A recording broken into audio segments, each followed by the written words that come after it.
Hey everyone, Skull902 back here for another part of Donkey Kong Country 2, Diddy's Conquest. So, today we're going to be entering Part 4, or rather World 4. This is Crazy Kremland, and we're starting off with Hornet Hole here, which introduces to us the honeycomb levels. With an interesting sort of gimmick. There's honey here, which... you know, when it's vertical like this, you can wall jump on, and the wall jumping controls are really fucking, you know... You gotta get used to them, essentially. You gotta, like... When it's a small space in between the walls, it's not so bad to wall jump. You just gotta, you know, hold the direction that you want. But there's gonna be a later level, like the second... Oh, no, it is the last level of the world, Ramby Rumble, where they're going to expect you to try and do, like, wide gaps, where you stick on one side of the wall or the other, and you got to do, in fact, I'm doing it right here, you got to do this, like, roundabout sort of way, and, man, if you got to, like, do that for a while, it really puts some fucking pressure on your thumbs. Like, I remember having shit luck when I was recording Ramby Rumble. When I was doing this, and, like, it took me over 20 minutes to get to the checkpoint barrel. And so every time I died, I'd have to restart, and, like... I think it's especially bad when you're facing the left. Trying to, like, jump and then, you know, because you gotta hold the right button on the D-pad and then swing it back around to the left, and, like, I don't know if my hands are just weak, which they probably are, or if it really is just that annoying to rock the D-pad back and forth like that repeatedly, but holy shit, that wasn't a pleasant experience, which really sucks, actually, because in the practice run of that level, I was kicking some ass. I think that I beat that one, like, first try. So, you know, another example here of Squitter's L&R ability. Very good stuff here. Follow the trail of bananas, and it'll get you to a nice banana coin, a couple banana patches. So, you know, just aside from the whole gimmick of being in the honeycombs, like, you can tell there's some, like, embryos here, I believe is the right word, or cocoons. I'm not sure. I'm a fucking moron. If you've watched my videos, like, if you're a regular video viewer of mine, I'd like to think that was a nice recovery there. But if you're a regular viewer of mine, you probably know how fucking stupid I am. So, just bear with me. But there's, like, unborn baby zingers here, as well as baby zingers in the background. You can see one right now. And, you know, if you've been paying attention, you can see them throughout the entire level. So, like, the Kongs are sort of raiding the Zinger's base here, as it were. There's, like, a couple levels here, and then Parrot Shoot Panic in the next world as well. So, again, L&R there makes this shit really easy. But, I'd like to think that this plays a big part in the continuity of the Donkey Kong Country series. And the reason why I say that is, like, spoiler alert here, but Zingers aren't going to be in DKC3. They're going to be replaced by Buzzes, or I'm probably going to end up calling them Mecha Zingers, because I keep, like, going back in my brain and thinking that's what they're actually called. But, you know, Buzzes. They're mechanical Zingers.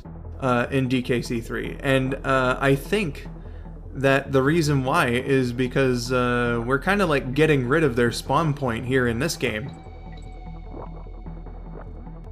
The Queen was defeated in the first game. The boss of this world is going to be the King, so it stands to reason, with the King and Queen gone, and the Kongs, you know, sinking this fucking island, at the end that we're like kind of putting a permanent extinction as opposed to a temporary extinction. We're kind of like making the zingers extinct here.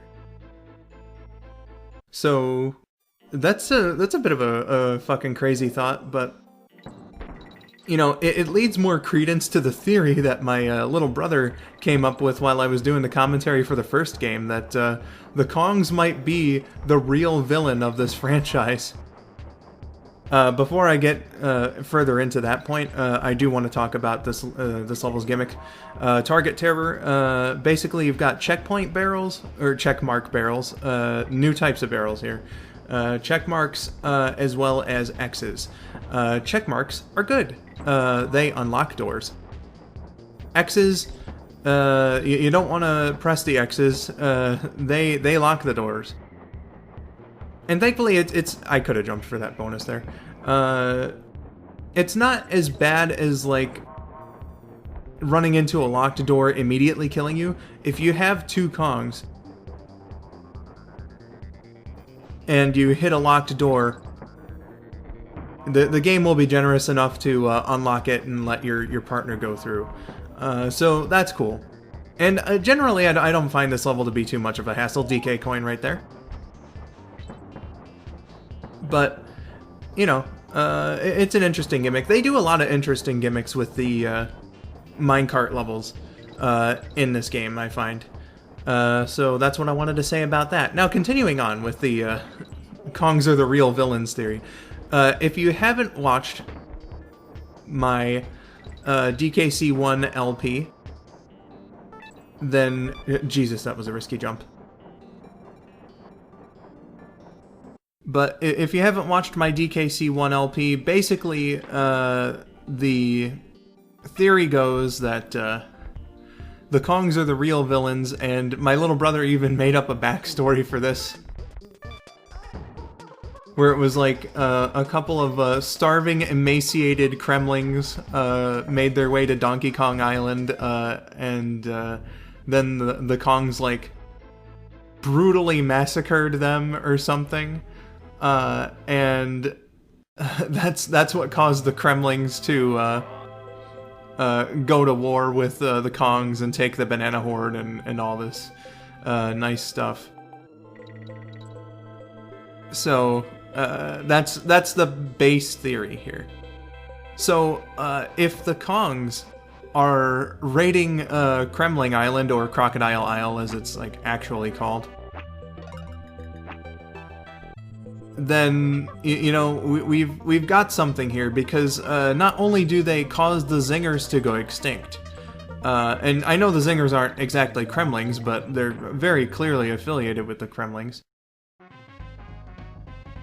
They cause the zingers to go extinct, and they also sink the island at the end of the game, or rather with the Lost World anyway, like the true real ending from the Lost World. I also apologize for this bonus room, just want to say, because I do end up losing it. I don't make another attempt at it, that's why I'm showing it. You know, if I lose a bonus room and show it, that means I didn't make another attempt at it. I was an idiot, and basically, bad timing on my part. I kind of lost my direction. I'm stupid. I'm very stupid. God, that's shameful. But anyway, so, you know, Kremlings, they're pretty fucked after the ending of this game here. They gotta make robot copies of the zingers. They don't have a homeland anymore. I'm honestly surprised that they were able to do anything for DKC3. Try to, like, make a new homeland or something. Along those lines, man, it's fucking nuts. It's coconuts, like the things that Squawks might be shooting here, or is it eggs? I still don't have a definitive answer for that. Perhaps, you know what? I should go look up the DKC2 manual. That might lead to some good commentary bits, but next time. So yeah, again, just more credence to the theory that this whole thing is just you playing as the villains, and you're doing horrible things to the Kremlings. I don't know what my headcanon is now. My brother might have convinced me to this side, this argument. Who knows? But anyway, we're here in Bramble Scramble now, and this here is like one of my least favorite levels in the game. It's really fucking long. I think that's what its main problem is just how goddamn long it is. It's one for the patient people, and I guess I'm just not terribly patient. But they throw a lot of I wanted to say stuff. They throw a lot of shit at you. You know, forget the Kongs. The developers were the ones that were throwing all the simian snowballs at you, if you know what I mean. And, like, you know, there's a lot of stuff that you gotta, you know, be on your toes for. Like this, for instance. Good timing is required. Absolutely. And again, like, it's a long-ass level. That checkpoint barrel, that took forever to get to, didn't it? Tight jumps like that. You know, it's crazy, but I think that's one of my better moments here in this playthrough is that I made it through entirely in one life. So I can be pretty proud, pretty happy with that. You know, just one life needed for Bramble Scramble here. Fuck you, Rare. I made it through your challenge. Actually, no, I love you, Classic Rare. I'm sorry I said fuck you. You're responsible for some of the best memories of my life. Anyway,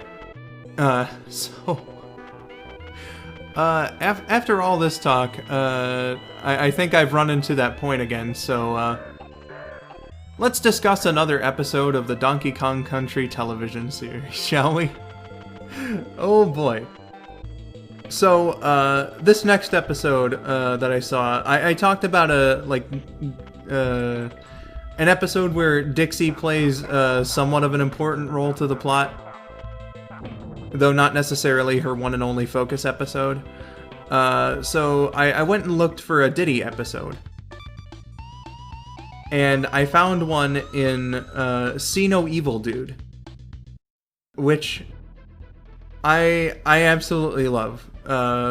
Because like it's a topical discussion for 2020 and what's been going on this year. I know it's gonna date the fucking shit out of this commentary, but you know, whatever. Before we do get onto that, though, again I gotta explain the gimmick here. Rickety Race is our second minecart level, as the gameplay here in this bonus room suggests. It's an interesting one, because it is a race. You gotta face off against the enemies that we were just, you know, mowing through and everything. Different multiple color variations of this guy. I forget exactly what his name is. But your placing depends on, you know, whether you jump over them or get rid of them from the race entirely. And I think that's an interesting gimmick. You don't necessarily have to win the race to beat the level. So that's the good news. The bad news is that if you want the DK coin, you're going to have to get first place. And I've never beaten this level without getting the DK coin, because I'm just that fucking stubborn. There is a very specific way that you have to jump around in order to, like, be able to have a chance at the coin. I think it is one of the more difficult coins to get in the game. You gotta be very specific. You gotta know the exact right time to do a jump and whatnot, but you know, I did it my first time, so there we are, DK coins right there, and it's a good level, I think. Definitely a good level. So, with that said, let's get on to the DKC episode, shall we? So, see no evil, dude. It's a topical episode, at least for the time that I'm recording this and that I'm going to be releasing the video, because it has to deal with a virus and a vaccination. So, Cranky Kong is giving everybody the vaccination for what is called Congo Bongo Gone Rongo disease, which is a funny name. But for the sake of simplicity, I'm gonna go with the name that Rabbit coined, which is dkrona, because I think that's funnier. But, you know, so he starts off, he makes some vaccine, that's how the episode opens up, and then Candy and Dixie show up to receive the vaccine, and my fucking god, the Season 2 models. Like, it took me that shot, I think, to realize of them, like, walking in that the Season 2 models are disgustingly ugly. Like, the textures on them, I think, is what makes them, you know, particularly bad. If it weren't for the textures, I think that they'd be alright, but there was no reason to replace the Season 1 models at all. If there's an actual complaint I can make about this dumbass show that I love a lot. Almost wasted Dixie there. But, like, so he readies the vaccine. Dixie and Candy come in. They're like, "Oh, hey, you know, this dkrona, what does it actually do?" And so Cranky starts singing a song about it. And apparently it is a pretty fucking bad disease. Like, Candy describes it as like having the flu times 102, and it certainly sounds like that. What with the shivering, that wouldn't be so bad, but like then you get like a runny nose that's like, you know, there's no helping your runny nose at all. Wow, that was fucking shameful. But like, you get this horrible runny nose, and then like after a while your throat gets so sore that like you get laryngitis and you can't talk. After that, like the final stage is like your brain cells start popping, and then I presume after that you just die. So, you know, very, very serious stuff. And so, like, he gives Candy and Dixie the vaccine. But Diddy, oh man, he's scared. He and Donkey Kong come in, and Diddy he does not want any part of the needle. So, Diddy, being the asshole that he is, decides to confuse the old man Cranky by, instead of just, you know, taking it like a man, he grabs 2 coconuts, right? And uses them in place of his ass, which is what Cranky injects the vaccine into. And so Diddy thinks that he pulled a fast one. You know, it's revealed in the conversation with Candy and Dixie that the carrier of this horrific virus is usually like a tropical bird, and you know, Jolly Roger, I think is his name. He's like a recurring character who is like neither good nor evil. He's just kind of an asshole.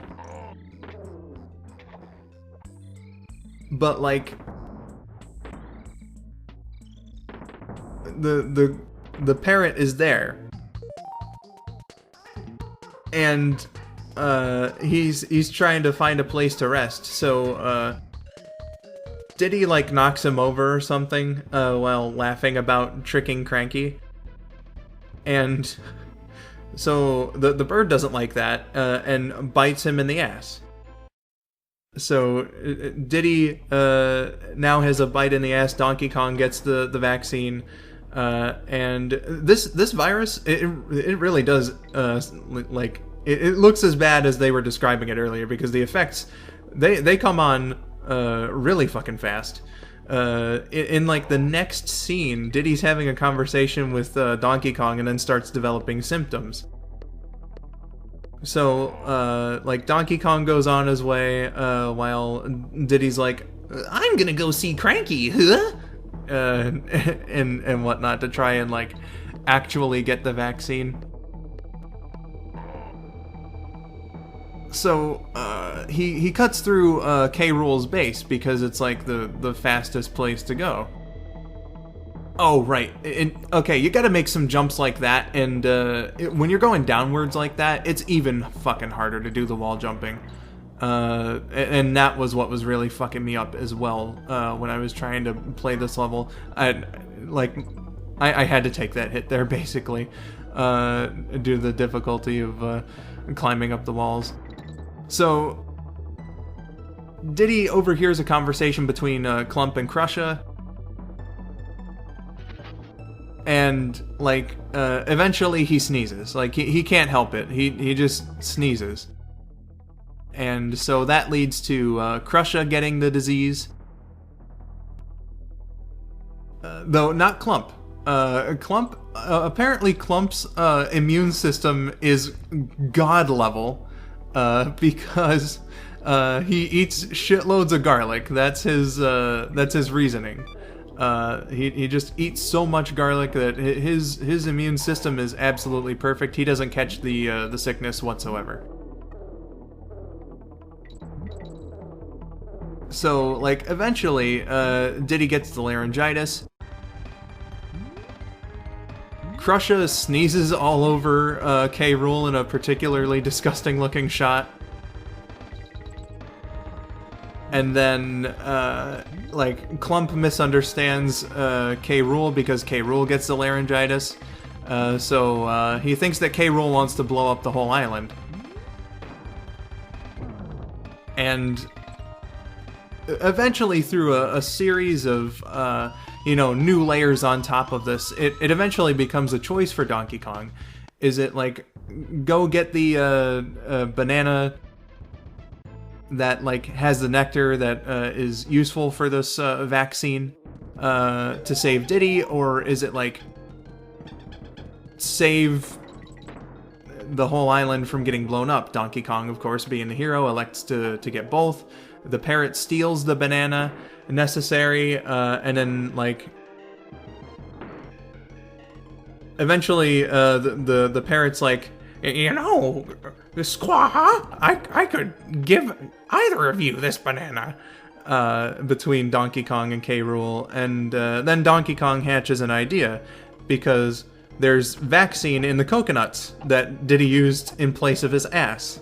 So K. Rool gets the banana. He's able to tell Clump to go fuck himself and don't blow up the island.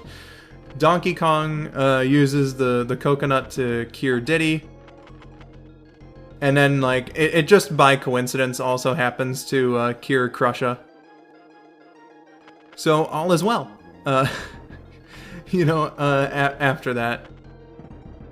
There's one particular joke in the episode that I love, and it's like, after K. Rool eats the banana, the parrot asks Cranky, like, hey, don't you have to have a shot for that to work?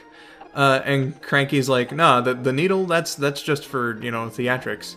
So what I like to think is that Cranky Kong, uses the needle for vaccinations so that he can get close to the asses of other characters, because he's a sick pervert. But, so that was the episode See No Evil Dude. I talked entirely over the boss. The boss, King Zing Sting, is like a phase boss. like you saw. His weak point is his stinger. You gotta hit that a few times, but every time that you hit him, he zooms around the screen faster. Eventually, when you hit him like 3 times, I believe, he's gonna split up into multiple zingers, and you gotta get all of them, and then that exposes the zinger in the middle. You gotta be quick about exterminating the zingers that are like the guard zingers around, because they will respawn after a while if you're not quick enough. So you get the zinger in the middle, you hit him 3 times, and then he goes down. You know, I think that it's a fairly difficult boss. Like, it took me a while to beat that guy, you know, the first time around, and then I think in practice it took me a few tries, and then in the recording it definitely took me a few tries, like 12 minutes, I think. That's why I had so many fucking banana coins at the beginning, getting those secret banana coins at the beginning of the boss stage there, and it's like, holy hell. A lot of stuff that you're required to do, and with the flight controls of Squawks, you know, you gotta be able to hold up to fly up faster, hold down to to drop down faster. You gotta have a mastery of that, or else you're gonna be pretty well fucked in that level. So that's the explanation there for the boss, King Zing Sting.